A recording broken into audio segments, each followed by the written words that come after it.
This is Eric Loyd, Master's student in Clinical Psychology, Neuropsychology concentration. Today I was going to read a little bit about multicultural competence. This is reading from Multicultural Practice by C Gamst, Aghop Der-Karabetian, and Richard H. Dana. Readings in Multicultural Practice. Sage Publishing. Part 1. Multicultural knowledge. Each part of the reader is organized to amplify and accentuate important topics and concepts related to each of the 4 C, B, M, CS subscales. Part 1 addresses the general issue of multicultural knowledge. It consists of 8 research articles and book chapters.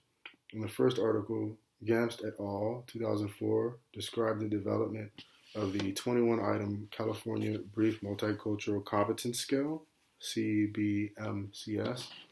The CBMCS was derived from principal component analysis. Its item content was validated by a panel of experts and with confirmatory factor analysis. This article lays the empirical foundation or scaffolding for the subsequent CBMCS Multicultural Training Program and the present reader.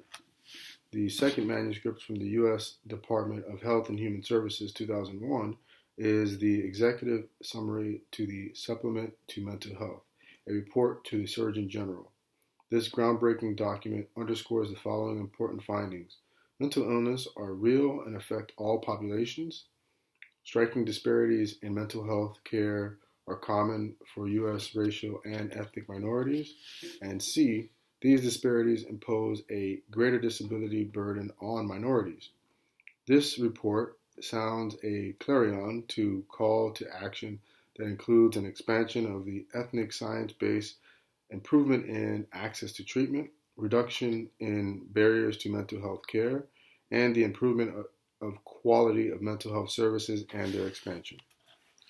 In the third article, Lamb and Sue 2001 review the client-therapist matching literature on various client demographics such as gender, race, ethnicity, sexual orientation, and social class on clinical outcomes. Due to a paucity of research in this area, coupled with the methodological problems, a clear picture has failed to emerge.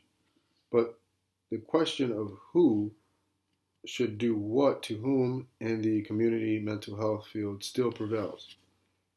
The fourth manuscript by Constantino, Dana, and Malgatti, 2007, explores the various facets of a mental health service delivery model, the Multicultural Assessment Intervention Process, MAIP model. The MAIP model predicts that the match between A client and a mental health provider, and B, the client's ethnic, racial identity, and acculturation status are mediated by the provider's self-perceived cultural competence, which in turn influences the client's clinical outcome. The MAIP is one of a few comprehensive frameworks that attempt to model the complex and dynamic multicultural factors shaping community mental health client outcomes. The fifth article by Abreu, Kim Chung, and Atkinson 2000 provides a succinct review of the multicultural counseling training literature.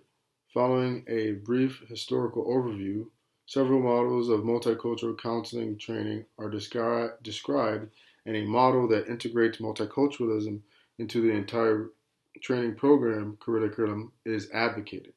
Constantine and Sue 2005 and the sixth article offer a helpful review and synthesis of the American Psychological Association's multicultural guidelines that encourage an infusion of multicultural initiatives to the field of psychology. These initiatives include cultural sensitive education, training, research, practice, and organizational development. The seventh article by Arendaro and Arciniega 2001 reviews useful pedagogical strategies and techniques that stem from the multicultural counseling competencies developed by the Association of Multicultural Counseling and Development. These authors apply these competencies to three critical training domains: awareness of provider cultural values and biases, awareness of client worldview, and culturally appropriate intervention strategies. The last manuscript in part one provides a useful introduction and overview of the construct of acculturation, including its measurement and relevancy to multicultural populations. Cuellar, Siles, and Bracamontes, 2004, explores some of the early literature on acculturation, particularly its as it pertains to Latina Americans and its relationship as a moderator variable to mental health outcomes. The next chapter I'll read is Cultural Competency Revisited, which is chapter 1, the California Brief Multicultural Competence Scale. Thank you.